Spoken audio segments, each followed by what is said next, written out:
Welcome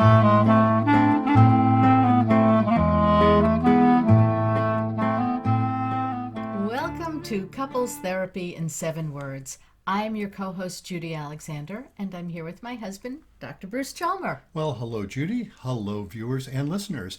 Our topic for today is... You're violating my boundaries. Whoa, that's a topic.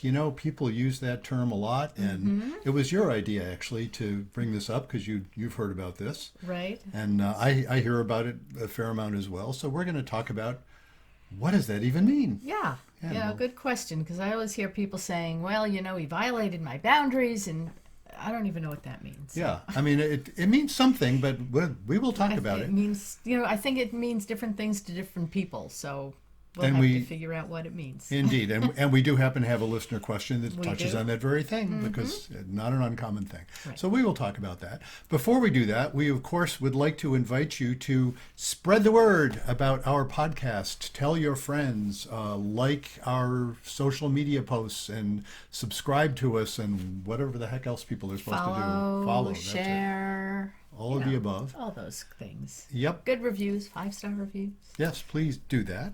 And tell folks about it. And you'll note you can get access to all of our episodes at ctn7.com, that thing up above our heads here if you're watching us. And if you're not watching us, ctn7.com. 7 is the numeral 7, the Arabic numeral 7. CT as in couples therapy in 7 words. So ctn7.com. and let's also put in a plug for the book that started it all. Reigniting the Spark, Why Stable Relationships Lose Intimacy and How to Get It Back. And this is a book that it's been over 2 years now since it came out, just in time for the pandemic. Yeah, what just timing. in time. And actually, that's how this podcast got That's right. started, That's because right. we couldn't do a Couldn't do in-person appearances. yeah. So we did a So we online. did the next best thing, right? Yeah, exactly. We started a podcast, and it's been building. Our audience has been building. Sales of the book have been building, and thank you. Yes, thank you indeed. I just heard a statistic from someone that said only 6% of podcasts get past 10 episodes, and this happens to be episode number 73. So by golly, we're in the pretty elite. good. Yes, That's pretty good. it is indeed. We are there, and we're not even celebrities. Well, perhaps we're becoming podcast celebrities. Who knows, Anyway, thank you all for joining us. So let's dive into this topic. So let's talk about boundaries. So when Yeah. people come to you and they have boundary issues, tell me what that means. It's an interesting phenomenon, and the reason I'm especially kind of interested in this topic is that it fits into one of my recent shticks. When you got a shtick, I'm like a bad sitcom. I've got catchphrases, I've got shticks. Like a stand-up comic. There you go. Yeah. Borscht Belt comic. comedian. That's me. Yeah, and so this fits into one of my shticks because people will use these terms as if they are fixed entities, and then they'll focus on the terms, and then it's all about the boundaries. And this might be a good time because you looked this up, right? You were saying, gee, what do folks out there on the web mean by boundaries? Why don't you tell folks where you found this quote? Okay, so I found this from a website, relish.com. And it was talking about, different couples problems. And one of the problems that they said that comes up a lot with couples is lack of boundaries. So I will read to you their definition about boundaries. Setting boundaries is an important part of any relationship, whether they're physical boundaries, social media boundaries, and boundaries about spending time together and apart. People have different tolerance for certain things, which means that it can be difficult to create a list of what the perfect set of relationship boundaries should entail. The bottom line is that both you and your partner need to clearly communicate your boundaries and then respect the boundaries that are set. Setting healthy personal boundaries allows you to feel protected in your relationship and allows you to take responsibility for your actions and emotions. If you feel like your boundaries are being violated, it's important to bring this up with your partner. As much as you wish your partner could read your mind, they won't know how you are feeling unless you express yourself. You and your partner should consider check-ins so that you have a safe space to talk about your needs. It's important to understand that boundaries can change over time, so checking in frequently with one another can help address both your needs and prevent a lack of boundaries from being a relationship deal breaker. Yeah. So, you found that quote and read it to me, and I thought about it. And look, the first thing I got to say is, what could possibly be wrong with all of that? There's nothing in there that says, oh, that's a horrible idea. Right. You're saying that people ought to do terrible things to each other, or that people ought to be horrible to each other in a variety of ways. No, they're not saying that at all. Right. Having said that, remember what I will say this for the folks who weren't there in our private conversation the other day. You read that to me, and I said to you, do you want to be in that relationship? And what did you say? No. No. Why not? Because it sounds rather robotic to Yeah, me. it's like people don't live like that. That's okay if you're a computer. Yeah, exactly. And you're setting up your program, and you go, this is where the first paragraph goes, and this is, how many spaces I need between sentences. It just sounded very, automaton. Yeah, to me. it does. And interestingly, though, so people write this stuff and they put it out there without really giving that much thought. This is not the way people behave when they're doing well. Yeah. It's interesting. Now, here comes my shtick, folks. When people are doing well, indeed, if you're observing them and you think about the concept of boundaries in the sense of, hey, there are things I prefer you do or not do vis-a-vis me, there are certain things I wish you wouldn't do toward me or to me, Yeah. That's a boundary, right? We could define that as a boundary. If you're observing people who get along well, and I don't mind saying, folks, I think we get along well, and I think we do. I think we do. And so if there were, a fly on the wall watching us be with each other, I think they would observe that we are quite respectful of each other's preferences with respect to how we like to be touched or not touched, and how we like to be spoken to and not spoken to, and whether or not we like olives in the salad. Judy loves olives and I don't, and I guess that makes me kind of weird. Or cucumbers. Well, cucumbers you actually would like, but you can't eat them, so right. there we are. Stuff like that, but we're respectful of that, and it's not hard. And I don't think we have regular check-ins about our boundaries. No. But we nevertheless are we're certainly not violating each other's boundaries if you stop and define the concept of boundaries. The problem is, if you're going to do what they're suggesting there, it's the same thing as stopping periodically and setting things in concrete that in fact are not really concrete unless you insist on setting them there. That's why you're saying it feels like being an automaton. Yeah, well, it also feels like they set this up because you have a bad relationship. Bingo. Yes. And so that's the next part of my little shtick, know. So yes, people who are doing well appear to be following these rules. But people who aren't doing well are not going to do any better by following these rules. Say, if you got to put these rules in, it's like, you might want to think about staying together. Well, maybe that, or you might want to think about what's going wrong that isn't about that you haven't had check-ins about your boundaries. That's the problem. And again, I just love generalizing this because it's what I happen to be. It's a big part of the book I happen to be working on right now, folks. Little promissory note there, which is that if indeed, you look at how couples that are doing well are doing, and you try and imitate them, but you're not actually doing well. Right. It won't make you do well. The fact that couples who are couples who have a good, satisfying, enjoyable relationship, more or less are respecting each other's boundaries, of course, doesn't mean that if you're not doing well, respecting boundaries will make you do well. Yeah.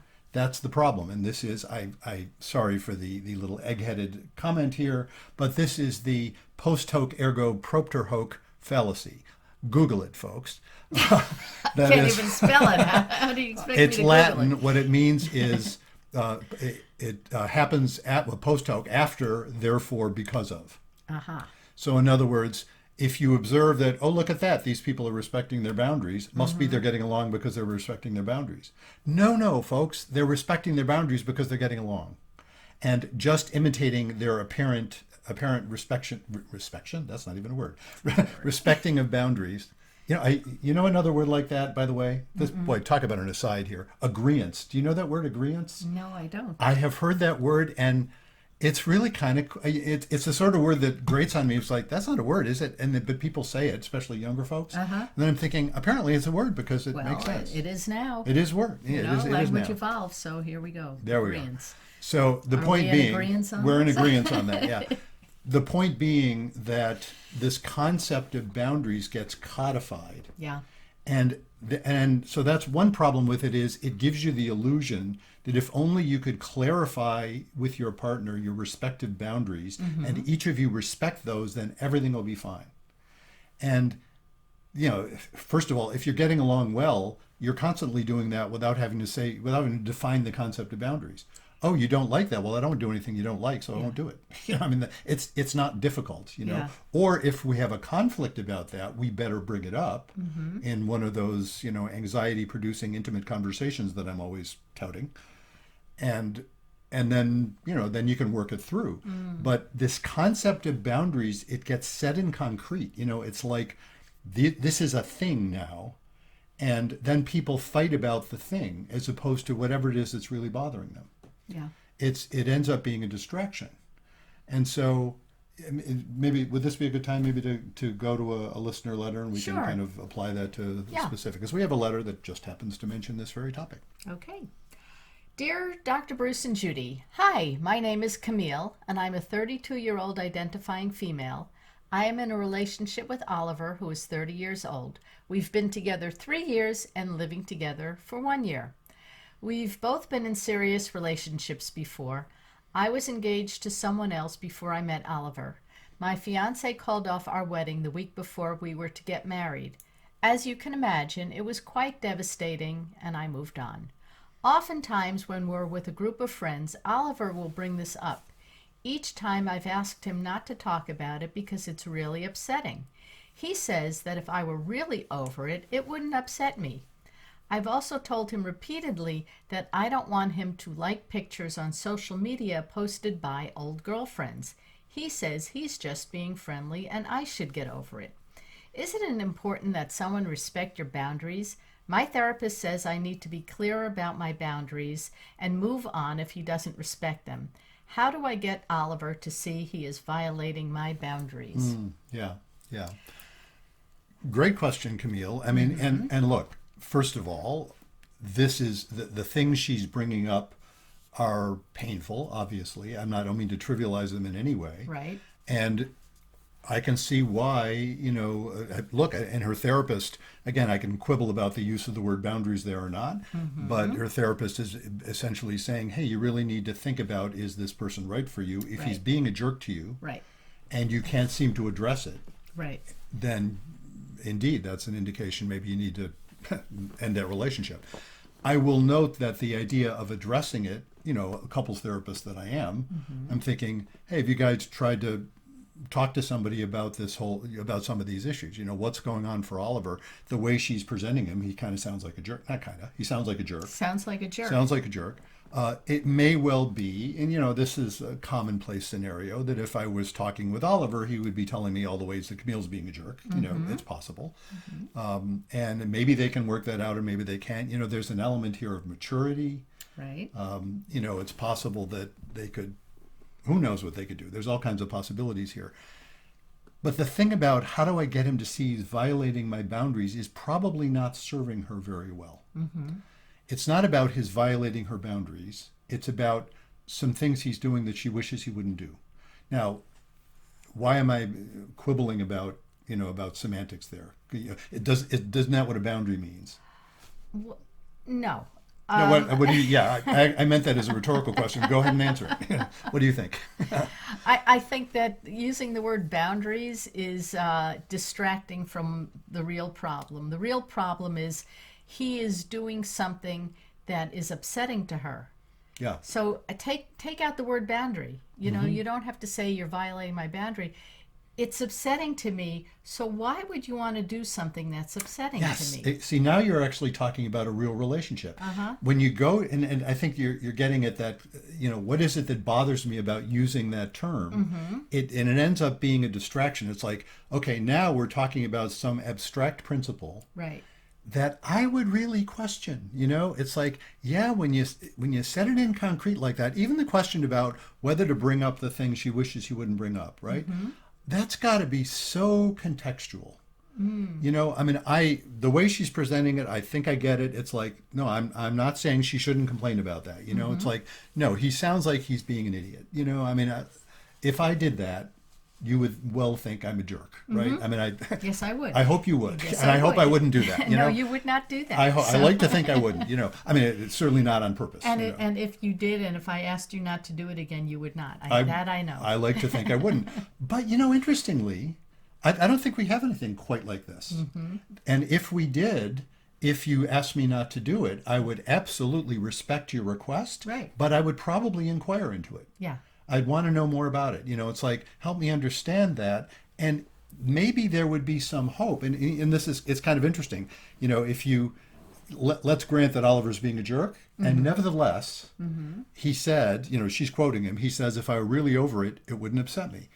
There's something to that. I'm not saying he's right to be a jerk. I'm saying, isn't that interesting? It's like if they were having a private conversation or a conversation with a therapist and everybody's looking at it, back away from the emotions for a second and just take a look at it. Isn't it interesting? It's like, yeah, I can see why you don't want to just, it's yours to bring up or not to bring up. I get that part. But it is interesting that it is so upsetting to you that you don't ever want to think about it, as opposed to, there's stuff that's happened.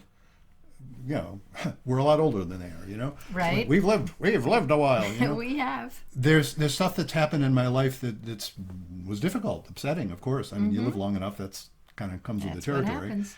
And it's not that I would always want to bring it up, just, whatever, but there's a sense in which I'd like to be able to think that if it comes up or if I'm reminded of it, I'm no longer traumatized by it, that I can kind of have it in perspective and say, yeah, what an interesting life I've had.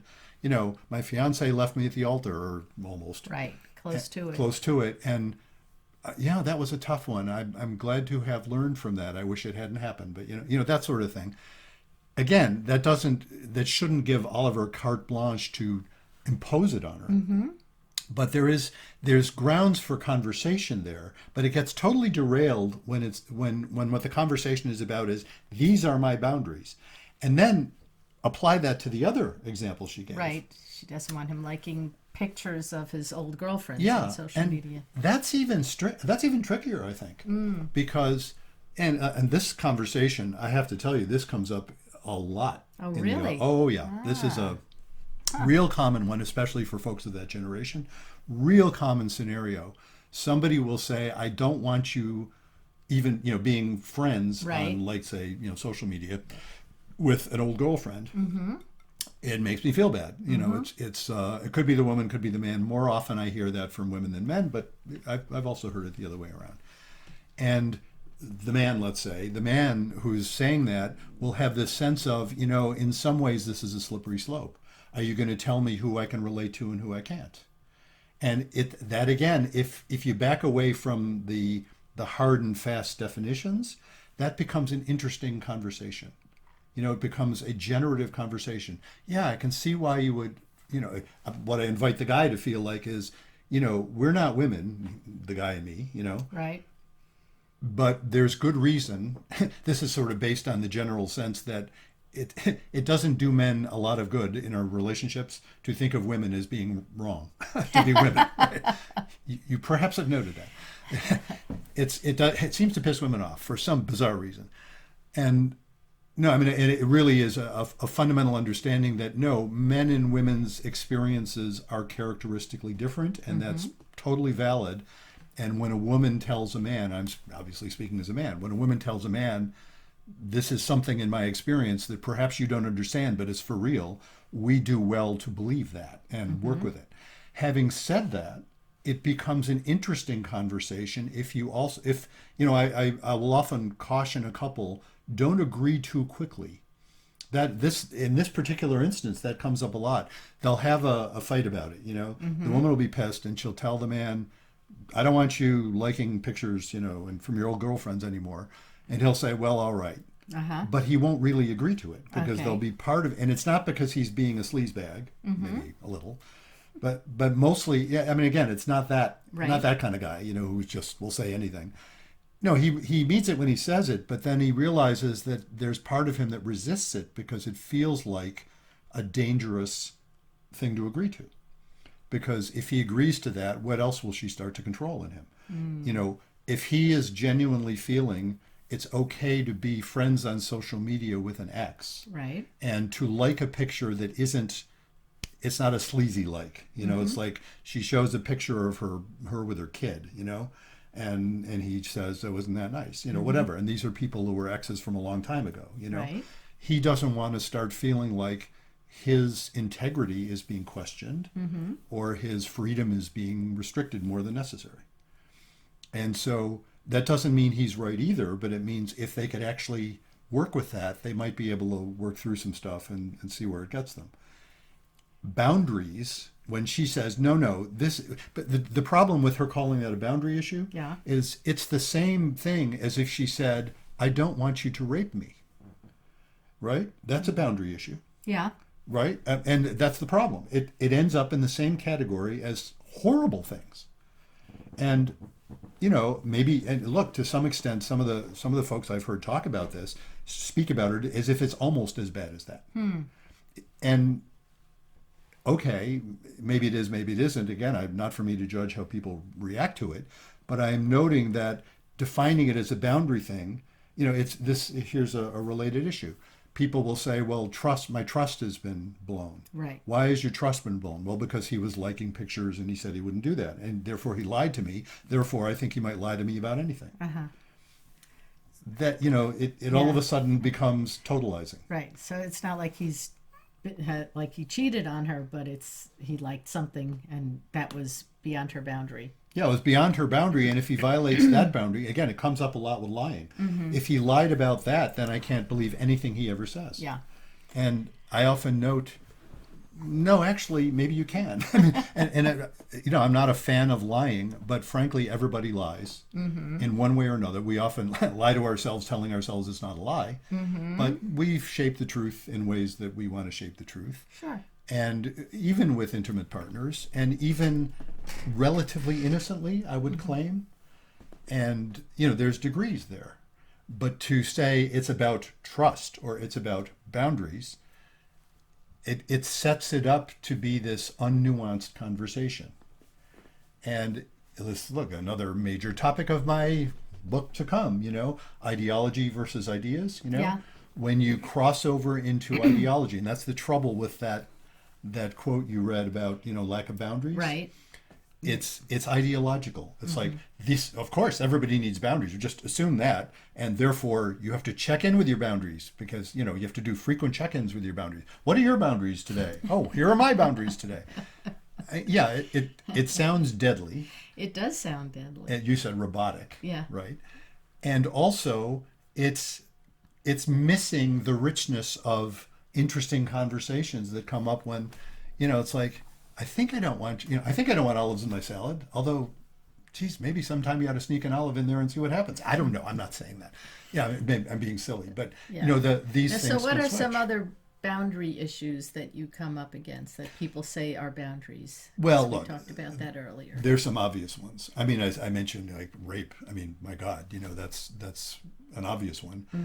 There are variations on that theme, though. Hey, I don't want you grabbing me the way you grab me. I hear that mostly from women, where the guy just doesn't seem to hear, that isn't exciting to me. That's obnoxious to me. You know what I mean? The guy just won't hear it. And so that often a woman will describe that it's a boundary violation. And I understand the term. It's not like that's a bad thing. And look, that one seems to me that's a more appropriate use of, or a more that's a less problematic use of the term, because it seems like that's what I would think of as a boundary, and you better that one seems more basic. It seems less nuanced. It's like if somebody's saying don't touch you a certain way, that ought to be pretty basic. It's like then Should be. Don't touch her that way. Now even then, I have worked with couples where, okay, better respect that. Having said that, gee, it's problematic if what she's saying to him, or he's saying to her for that matter, is, I never want you to kiss me. Not, I never want you to force a kiss on me, of course not. But no, I never want you to kiss me, or I never want you to touch me in certain places that the other person is thinking, but shouldn't that be part of our sexual repertoire, you know? And so that can be, again, that can be grist for conversation if they're not panicked about it. But when it becomes defined as, this is who I am, then it's how do you challenge that? So how do we, so getting back to Camille and Oliver, how do we address the issues of their issue of him not talking about her fiance, or at least bringing it up in mixed company, and his liking on social media? How do we get them to see what the other is doing is hurtful? Yeah, I mean, look, the way I would, her question here, looking at the letter, how do I get Oliver to see he is violating my boundaries? I would really be starting out by saying, I totally respect the question, but I'd say, let's back up a little bit and let's talk about the specifics. And in talking about the specifics, we will undoubtedly get into a more general understanding that Oliver's respect for Camille needs to be looked at carefully. So that is, that's a general, that's like boundaries, right? That's like, yeah, you think you're respecting her, but you really need to look at that carefully because she's not feeling respected. And I think that's the issue. If she's not feeling respected, you better take a look at what you're doing, because if you're having that effect, it's not going to work. And, and again, from a moral perspective, if I'm treating you in a way where you don't feel respected, I shouldn't keep treating you that way. Again, that doesn't mean that I would necessarily conclude I'm being immoral in my treatment, except insofar as I would keep doing things you told me not to do, Right. But that wouldn't necessarily end the conversation if what you were telling me not to do was saying things like, but I want to be able to look at you when we talk, or, well, I've literally heard that from folks. I don't want him looking at me. Oh, wow. Oh, boy. That's going to be hard to have a relationship, at least in our culture. It's going to be difficult. Yes, it is. So, that it's really about backing away from the absolutes and inviting them into conversation where they both feel respected. Right. And see, that's the other problem. When you start defining things as he's violating my boundaries, which, as I say, is there's so many different ways of violating boundaries, and some of them are absolutely heinous. And to put somebody in that category kind of closes down the conversation. Yeah. Okay, well, you're terrible. Let's talk about how terrible you are. He's not going to listen. And, even if he is being terrible, he's not going to listen. And it isn't going to work. So in answer to your question, how might I help them? It would be, this is the sort of thing I'd be inviting them to have therapy sessions. This is what therapy sessions would be about. And then they can see where they can get to. Okay, so go see a couples therapist. Yeah, go see a couples therapist and see where that goes. And indeed, again, just from the description, I think it's pretty clear Oliver's going to have to look carefully at his behavior. But I'm also suspecting, Camille will too. Yeah, she needs to look at that as well. Yeah. And look, and if she may well feel, and I would not hold this against her at all, she may well feel, when I look at this relationship, he just is it doesn't feel like this project is going to work. Do you know what I mean? It's too much of a project. It's like, I don't want to have to work so hard to convince the guy I'm with to show me some respect. Right. And fair enough. She deserves better. Yeah. Well, yeah. Look, I don't disagree with you having read Camille's letter. I'm not saying you have to call it off with him, but, I would say talk to somebody so that you can both try to work out some of these issues. It's not something that's easily fixed, because obviously what you want and what he is seeing are very different. Yeah. So you both need to be able to hear each other, and that doesn't mean talking more, because you're not hearing each other. Yeah, that is the classic thing, is it'll just escalate. Right. If only you would. If only I can explain it better. Exactly. Or and if that's not it. If I just got through, obviously you would then understand it. Well, look, here's a leap. Just relate that to all of the political / moral issues that are dividing our country so much.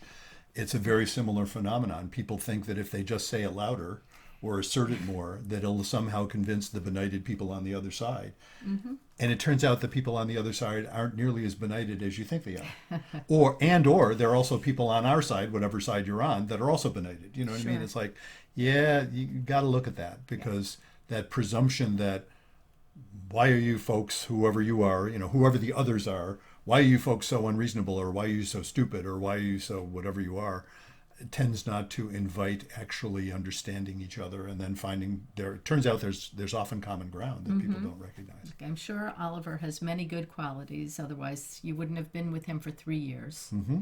So you've got, you're invested in the relationship. So you, like your therapist says, you have to figure out if you want to stay in there. And if you do want to stay in there, then you and Oliver need to work this out. Yeah. So find yourself a good couples therapist.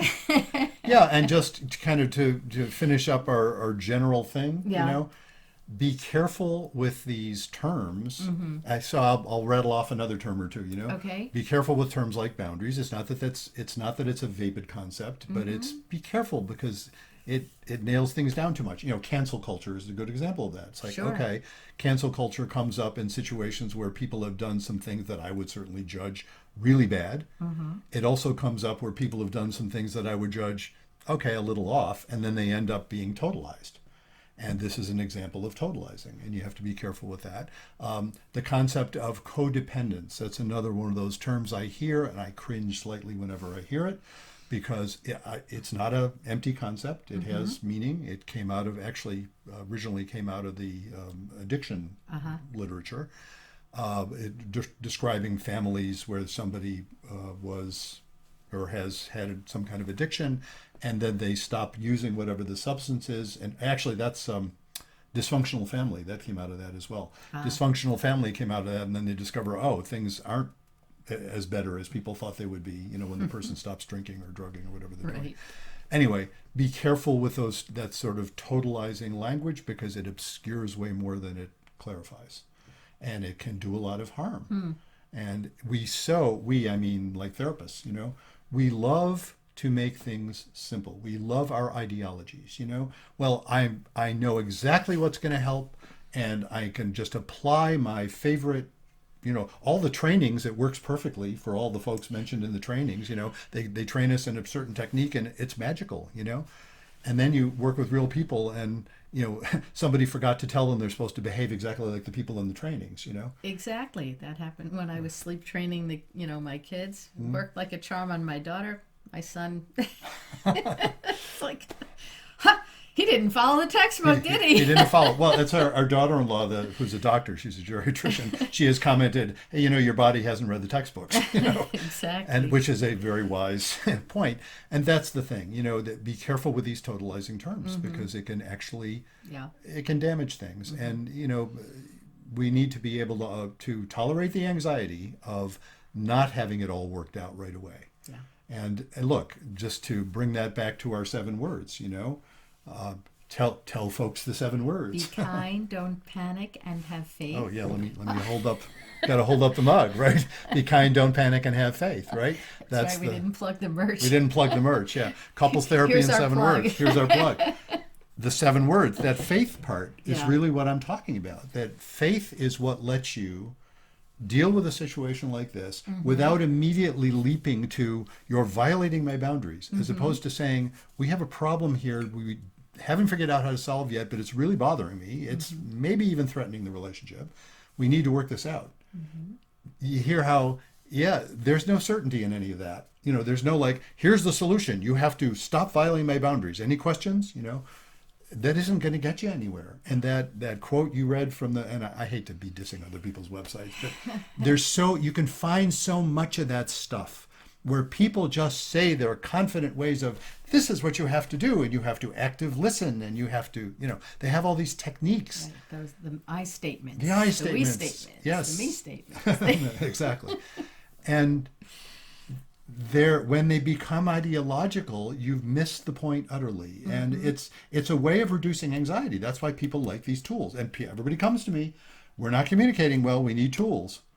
And then I discover, usually in short order, actually you're entirely skilled at communicating. You have all the tools. The problem isn't that you lack communications tools. The problem is what you're communicating. When you're really pissed, you're communicating that you're really pissed. And what if you weren't so pissed, you'd have a different conversation. But that could involve a fair amount of anxiety. You realize. Yeah. You have to have faith to have a conversation like that. And faith doesn't mean that you know that the relationship will be just fine. Faith means that life is livable. Mm-hmm. That's a bigger faith, and it's scary. It's a scarier faith, but yeah, life is livable, and then you die. And that's different from life's a bitch and then you die.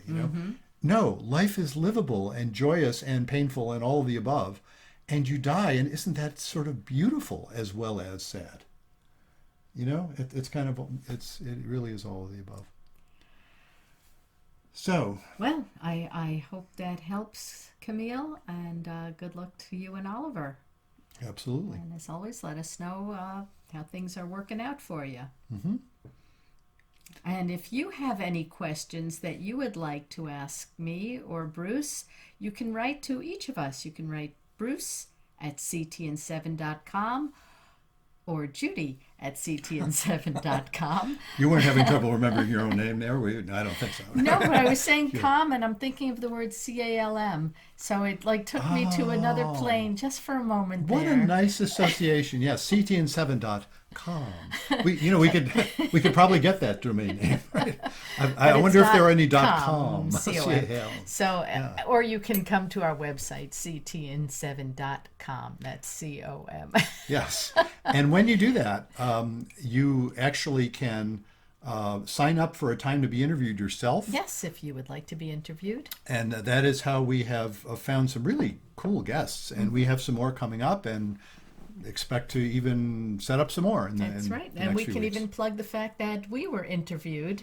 We were, yes. Our previous, actually, we cross-posted, so to speak, our previous episode. If you take a look on our website, ctn7.com. Right, with Genesis Amaris Kemp. She interviewed us, and so we were on her podcast, and that was a lot of fun, too. You can check that out either by going to hers, or you can look at our previous. It was episode 72. This is 73. Episode 72 was we put that up as our podcast as well. Right. So all these wonderful things, and again, we do have this wonderful merch on our website available. So these beautiful mugs and T-shirts. And also want to put in another plug for Reigniting the Spark: Why Stable Relationships Lose Intimacy and How to Get It Back, available as a book, as an audiobook, and also as a Kindle. Yes, and the audiobook and the Kindle, of course, are available on the Amazon site. We really would love it if you would, when you've read the book, review it on the Amazon site, because that's how folks find out about books these days. It's not the only way, but it's one of the big ways. Right. And so until next time, remember, be kind, don't panic, and have faith.